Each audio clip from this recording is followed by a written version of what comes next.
நீங்கள் பார்த்துக் கொண்டிருப்பது AJK டிவியின் புதுவை மாலை. மரியாதை நிமித்தமாக ஆளுநர் இக்பால் சிங்கை முன்னாள் முதலமைச்சர் வைத்தியலிங்கம் சந்தித்து பேசினார்.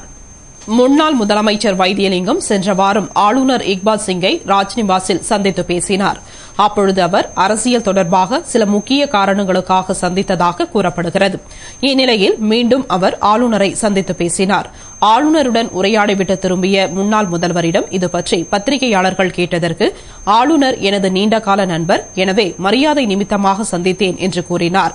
ஆனால் இந்த சந்திப்பில் ஏதாவது முக்கிய காரணம் இருக்கலாம் என்று அரசியல் வட்டாரங்களில் கூறப்படுகிறது. போயிருக்காங்கன்றதான் தெரியும், யாரு பாக்குறாங்கன்னு தெரியாது, வந்தாதான் தெரியும் எங்களுக்கு.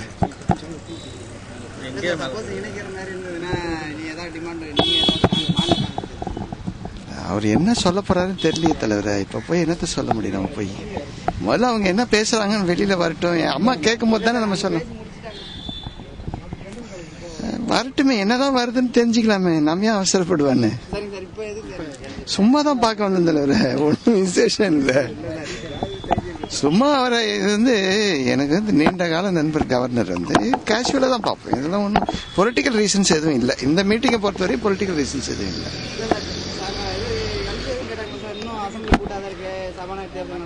நான் அதை பத்தியே பேசுறேன். நேற்றே நான் சொல்லியிருந்தேன் இல்லையா, நான் ஒன்றும் இப்ப அதை பத்தியே பேச போறது இல்லை அப்படின்னு சொல்லியிருக்காங்க. சட்டமன்றத்தை பத்தியே நான் எதுவும் பேச போறதில்ல, நேற்றே சொல்லியிருக்கோம் நம்ம. ஆனா நான் அதை பத்தி எதுவுமே பேசல. ரியலாவே there is no political news for this meeting.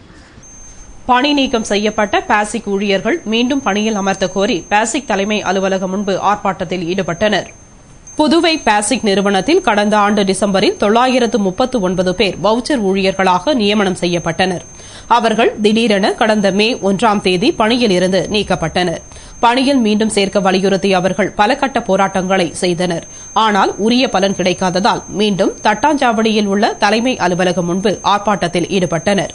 ஆர்ப்பாட்டத்திற்கு புதுவை அரசு ஊழியர் சங்கங்களின் கூட்டமைப்பு பொதுச் செயலாளர் தலைமை தாங்கிட பாசிக் தினக்கூலி மற்றும் ஊழியர்கள் முன்னேற்ற சங்க பொதுச் செயலாளர் ஜெயகாந்தன், நிர்வாகிகள் பரிமளரங்கன், சுதர்சனன், மாசிலாமணி, தனராசு, சம்பந்தம் ஆகியோர் வாழ்த்துரை வழங்கினர்.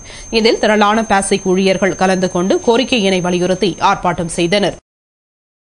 பணி நீக்கம் செய்யப்பட்ட ஊழியர்களை மீண்டும் பணியில் அமர்த்தாவிட்டால் பாதிக்கப்பட்ட ஊழியர்களின் குடும்பத்தோடு சேர்ந்து பாட்டாளி மக்கள் கட்சி போராட்டம் நடத்தும் என்று மாநில செயலாளர் திரு அனந்தராமன் கூறியுள்ளார்.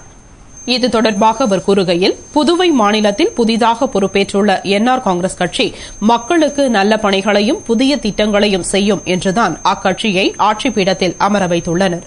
ஆனால் ஒருமுறை ஆட்சி அதிகாரத்திற்கு வருகின்றவர்கள் தங்களுடைய கசப்பான உணர்வினையும் பழிவாங்கும் எண்ணத்தையும் உருவாக்கிக் கொண்டு கடந்த 5 ஆண்டு கால ஆட்சிகளின் குறைபாடுகளையும் அப்பொழுது பணியில் அமர்த்தப்பட்ட அரசு ஊழியர்களை வேலையில் இருந்து எடுப்பதும் ஒட்டுமொத்தத்தில் நல்லதொரு ஆட்சிக்கு அழகல்ல.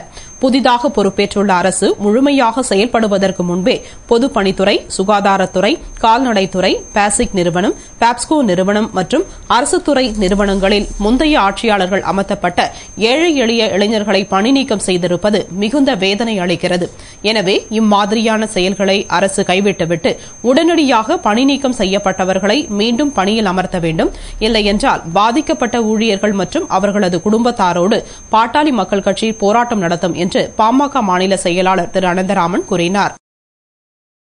2011 மார்ச் மாதம் நடைபெற்ற பொதுத் தேர்வில் 10 மற்றும் 12ஆம் வகுப்பில் தேர்ச்சி பெற்ற நெல்லித்தோப்பு மற்றும் உழவர்கரை தொகுதியைச் சேர்ந்த மாணவ மாணவிகளுக்கு பரிசுகள் வழங்கப்படும் என்று புதுவை நகரமன்ற துணைத் தலைவர் திரு ஜான்குமார் கூறியுள்ளார். இது தொடர்பாக அவர் கூறுகையில், கடந்த வருடம் 2010 மார்ச் மாதம் நடைபெற்ற பொதுத் தேர்வில் 10 மற்றும் 12ஆம் வகுப்பில் தேர்ச்சி பெற்ற நெல்லித்தோப்பு தொகுதியைச் சேர்ந்த மாணவ மாணவிகள் அனைவருக்கும் அவர்களை ஊக்குவிக்கும் விதமாக உழவர்கரை ரீனா மஹாலில் ஒரு விழா வைத்து பரிசு வழங்கி பாராட்டச் செய்து விருந்து வழங்கினேன். இதேபோல இந்த ஆண்டும் நடத்திட திட்டமிட்டேன். அதன்படி நெல்லித்தோப்பு மற்றும் உழவர்கரை தொகுதியைச் சேர்ந்த 10 மற்றும் 12ஆம் வகுப்பில் 2011 மார்ச் மாதம் நடைபெற்ற தேர்வில் தேர்ச்சி பெற்ற மாணவ மாணவிகள் அனைவருக்கும் பரிசுகளை வழங்கும் விழா, பாராட்டு விழா, விருந்து வழங்கும் விழா ஆகிய முப்பெரும் விழாவினை நடத்தவுள்ளேன். எனவே இந்த ஆண்டு 10 மற்றும் 12ஆம் வகுப்பில் தேர்ச்சி பெற்ற நெல்லித்தோப்பு மற்றும் உழவர்கரை தொகுதியைச் சேர்ந்த மாணவ மாணவிகள் பரிசினை பெற விரும்பினால் AJK டிவியில் குறிப்பிட்டுள்ள எண்ணை தொடர்பு கொள்ளலாம். புதுவை நகராட்சிகளின் நியமன விதிகளுக்கு புறம்பாக தோட்டத்து வாயிலாக உள்ளே நுழைந்த பணியாளர்களை வெளியேற்ற வேண்டும் என்பதை வலியுறுத்தி ஆர்ப்பாட்டம் நடைபெற்றது. உள்ளாட்சித்துறை அலுவலகம் எதிரே நடந்த கூட்டு ஆர்ப்பாட்டத்திற்கு புதுச்சேரி உழவர்கரை நகராட்சி கூட்டு நடவடிக்கை குழு செயலாளர் செல்வராஜ் தலைமை தாங்கினார். உறுப்பினர்கள் அசோகன், வேலாயுதம், முனியன், சுப்பிரமணியன், சாமுவேலு, பெலிக்ஸ் ஆகியோர் கண்டன உரை நிகழ்த்தினர்.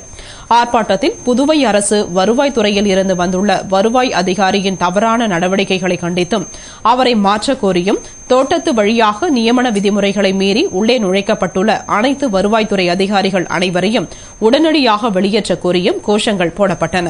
இதனிடையே இயக்குநர் நிர்வாகிகளை அழைத்து பேசி நடவடிக்கை எடுப்பதாக உறுதியளித்ததன் பேரில் போராட்டம் தள்ளி வைக்கப்பட்டது. இதனால் அங்கு பரபரப்பு ஏற்பட்டது. பல்வேறு தகவல்கள் பற்றி அறிந்து கொள்ளும் கெட்டிட் இன்ஃபோ சர்வீசஸ் பிரைவேட் நிறுவனத்தின் கெட்டிட் என்ற இலவச தொலைபேசி சேவையை புதுவையில் நகரமன்ற துணைத் தலைவர் ஜான்குமார் துவக்கி வைத்தார். புதுவை அதிதி ஓட்டலில் கெட்டிட் இன்ஃபோ சர்வீசஸ் பிரைவேட் நிறுவனத்தாரின் பல தகவல்களை அறிந்து கொள்ளும், அதாவது வியாபாரம், கல்வி, வேலைவாய்ப்பு, வாகனங்கள், வீட்டு உபயோகப் பொருட்கள், கம்ப்யூட்டர், உடல் ஆரோக்கியம் போன்ற பலவிதமான விஷயங்களை பற்றி தெரிந்து கொள்ளும் இலவச தொலைபேசி சேவையின் துவக்க விழா நடைபெற்றது. விழாவில் புதுவை நகரமன்ற துணைத் தலைவர் ஜான்குமார் கலந்து கொண்டு விழாவிற்கு தலைமை தாங்கி துவக்கி வைத்தார். விழாவில் நிறுவனத்தின் முதன்மை அதிகாரி சித்தார்த் குப்தா பேசுகையில், இந்த சேவை பற்றி 6 வருடங்களுக்கு முன்பு எல்லோ பேஜஸில் வெளியிட்டதில் ஆயிரக்கணக்கான வாடிக்கையாளர்கள் தொடர்பு கொண்டு தகவல்களை அறிந்தனர்.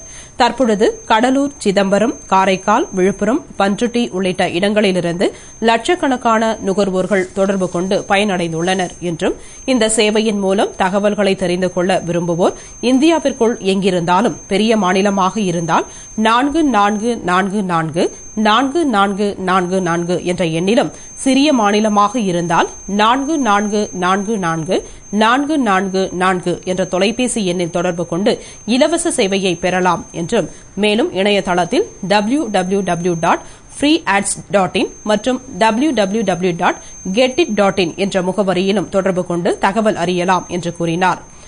இதில் நிறுவனத்தைச் சேர்ந்த நிர்வாகிகள், உறுப்பினர்கள் மற்றும் பொதுமக்கள் பலர் கலந்து கொண்டனர். இதேபோன்று சென்னையில் நடைபெற்ற துவக்க விழாவில் திரைப்பட நடிகை பூஜா கலந்து கொண்டு கெட்டிட் சேவையை துவக்கி வைத்தார். அப்பொழுது நிறுவனத்தின் முதன்மை அதிகாரி உட்பட பலர் உடனிருந்தனர். புதுவையைச் சேர்ந்த ஸ்டீல் படகு ஒரிசா கடலில் புயல் சீற்றத்தில் சிக்கியது. அதில் பயணம் செய்த 11 பேரை புதுவை மீனவர்கள் காப்பாற்றி பாதுகாப்பாக அழைத்து வந்தனர். கடந்த 2ஆம் தேதி வம்பாக்கீரபாளையத்தைச் சேர்ந்த ஷங்கர் என்பவர் கன்னியாகுமரியைச் சேர்ந்த 10 ஊழியர்களுடன் மீன்பிடி தடைக்காலம் முடிந்து 30 லட்சம் மதிப்புள்ள ஸ்டீல் படகில் 1 மாத காலத்திற்கு தேவையான பொருட்களை எடுத்துக் கொண்டு உப்பளம் துறைமுகத்தில் இருந்து மீன்பிடிக்கச் சென்றார். கடந்த 16ஆம் தேதி ஒரிசா கடற்கரையில் மீன்பிடித்துக் கொண்டிருந்த பொழுது புயல் காற்று மற்றும் கடல் சீற்றத்தில் படகு சிக்கியது. மேலும் படகு சேதமடைந்து துளை ஏற்பட்டு கடல் நீர் படகில் புகுந்தது. இதனை கண்ட அவர் வாக்கி டாக்கி மூலம் அருகில் இருந்த மீனவர்களுக்கு தகவல் தெரிவித்தார். அப்பொழுது கடலில் கடலூர், தேவனாம்பட்டினம், புதுவை புதுக்குப்பம், வைத்திக்குப்பம் பகுதிகளைச் சேர்ந்த மீனவர்கள் மீன்பிடித்துக் கொண்டிருந்தனர். சங்கரின் படகு சேதமடைந்து அவர்கள் உயிருக்கு போராடிக் கொண்டிருப்பதை வாக்கி டாக்கி மூலம் அறிந்த மீனவர்கள் விரைந்து சென்று மூழ்கிக் கொண்டிருக்கும் படகில் இருந்த 11 பேரையும் காப்பாற்றினர். இதனால் அதிர்ஷ்டவசமாக சேதமடைந்த படகில் பயணம் செய்த அத்தனை பேரும் உயிர் பிழைத்தனர். உயிர் பிழைத்த அவர்களை காப்பாற்றிய மீனவர்கள் பாதுகாப்பாக புதுவை உப்பளம் துறைமுகத்திற்கு அழைத்து வந்தனர்.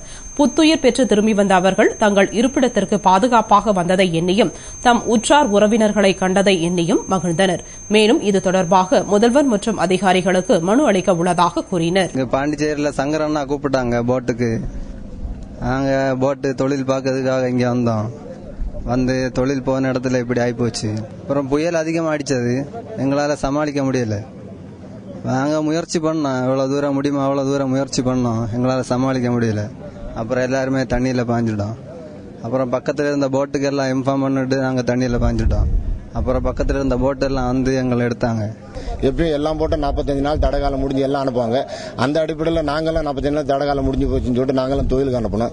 தொழிலுக்கு அனுப்பி அவங்க கொஞ்சம் அங்கே தொழில் பண்ணியிருந்தாங்க. தொழில் பண்ணி ஒரு 10 நாள் 12 நாள் கிட்ட தொழில் பண்ணியிருந்தாங்க. தொழில் பண்ணிட்டு திடீர்னு அந்த கல்கத்தா பாட்டுக்கிட்ட ஒரு புயல் எடுக்க போது அவங்க கேட்டேன், ஃபோன் பண்ணி இடையில ஒரு வாரத்துக்கு 4 நாளுக்கு நான் ஃபோன் பண்ணி கேட்டுன்னு இருப்பேன். எங்கே இருக்கிறீங்கன்னா, இந்த நான் இங்கே இருக்கிறேன், காற்று கடலாம் ரொம்ப ரப்பா இருக்குது, ரொம்ப ரப்பா இருக்குது, இப்படி எல்லாம் மற்ற போட்டெல்லாம் எங்கன்னா கொஞ்சம் முன்ன இருக்கிறாங்க, இப்படி இருக்கிறாங்க, அந்த நாட்டுகளில் இருக்காங்க, இப்படி என்ன சொல்லி இருப்பாங்க. நம்ம டிரைவரை தொடர்பு தொடர்பு கொண்டு இருப்பாரு. திடீர்னு அன்னைக்கு காத்து ரொம்ப ஓவரா இருந்து போச்சுன்னு சொல்லிட்டு சமாளிக்க முடியலன்னு சொல்லிட்டு டிரைவர் சொன்னாரு. விடைகாலம் 3 மணிக்கு இட்டு போகுது, காத்து சமாளிக்க முடியாது, காத்து கடல் சமாளிக்க முடியாது, போட்டு இது மாதிரி தாழ போற கண்டிஷன் எடுத்து நான் பக்கத்தில் இருக்கிற போட்டுங்களுக்கு நான் போன் வாக்கி டாக்கி மூலமா தொடர்பு கொண்டு அவங்க இன்னும் ஒரு 2 ஹவர்ல நான் எங்களை வந்து கவுந்து பண்ணியாச்சு. இத்துடன் செய்திகள் நிறைவடைந்தன. வணக்கம்.